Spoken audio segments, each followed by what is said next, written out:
The defense, I imagine, is where you want to probably put the emphasis on this loss.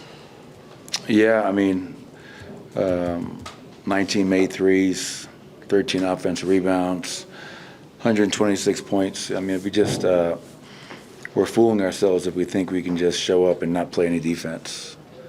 I mean, since the All-Star break, I think maybe 26th or 27th in defensive rating.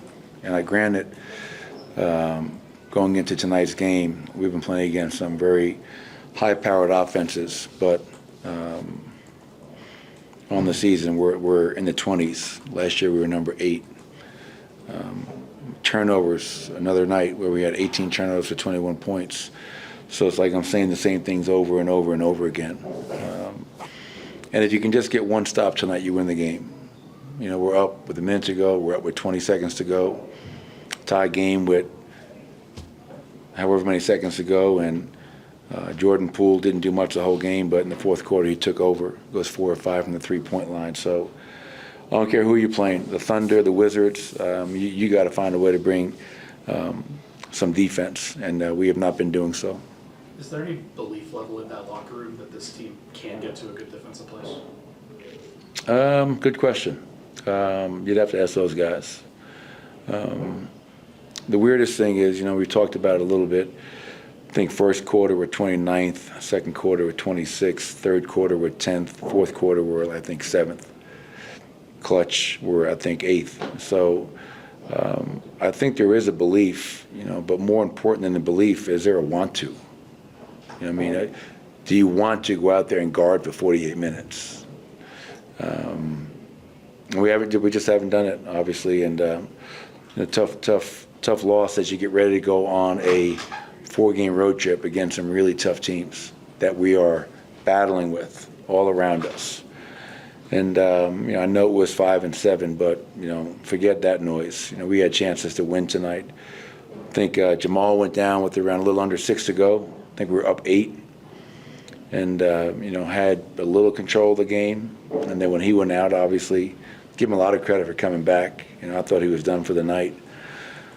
You know, but you know, again, just not enough urgency on that end of the floor, and that's what happens when you don't have that defensive mindset. Poole's game winner was 35 feet, and I mean, even 10 years ago, you just can't imagine a guy taking a shot in that situation.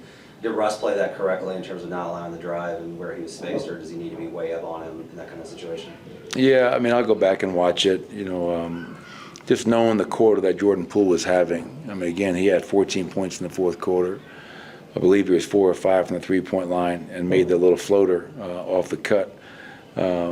Tie game, obviously. You know, he probably maybe pressure the ball a little bit more, be up into his airspace a little bit. But again, I got to go back and watch it to have a better answer, a more accurate answer, if you will. What's your message in the locker room right after this? What do you say to the team? When you go home and pack tonight and you think about this upcoming road trip, you understand with 14 games to go and the teams that we're playing and competing against, you know, we can't keep saying the same thing after every game. And we got lucky last night to beat the Lakers.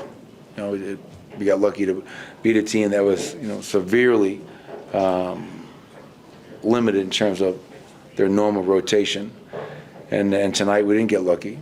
And so if you're going to be a team that's going to be try to stay out of that play-in and be relevant, you know, we got to start playing some defense. We got to stop turning the ball over. We got to start rebounding.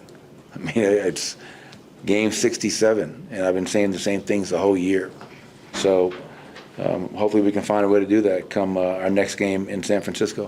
What is your confidence level that the defense can come in more than spurts? Because it has come in spurts throughout the season. Well, we haven't done it yet, so that remains to be seen. But I do know that if we're going to be a team that is serious about making the postseason and being a team that can win another round, if we don't start defending for 4 quarters, we're never going to get that opportunity. Well, obviously, it starts with defense, but just how concerning is, I guess, the lack of bench production you've got in a few of these recent games? Yeah, it's you know, we got to score 28-8 tonight. You know, last night, you know, I think before you know. It was the same thing. It's our bench is with Julian out, you know, and that Julian injury, I knew when it happened, I heard 4 weeks, I knew that was going to be a significant loss for us because of his ability to catch and shoot, his ability to get downhill, play off the bounce. And, yeah, it's tough every night, you know, and that's why, you know, teams go on runs and we're not scoring. And my immediate reaction is, oh, I got to get Nikola back out there. I got to get Jamal back out there. I got to get Mike back out there. And, you know, but I don't know where we rank on the season, but, you know, our bench production, you know, hasn't been great the whole season. And that's not just on them. That's also on me to try to help those guys a little bit. Thank you, Coach. Appreciate it. Nikola and Michael tonight.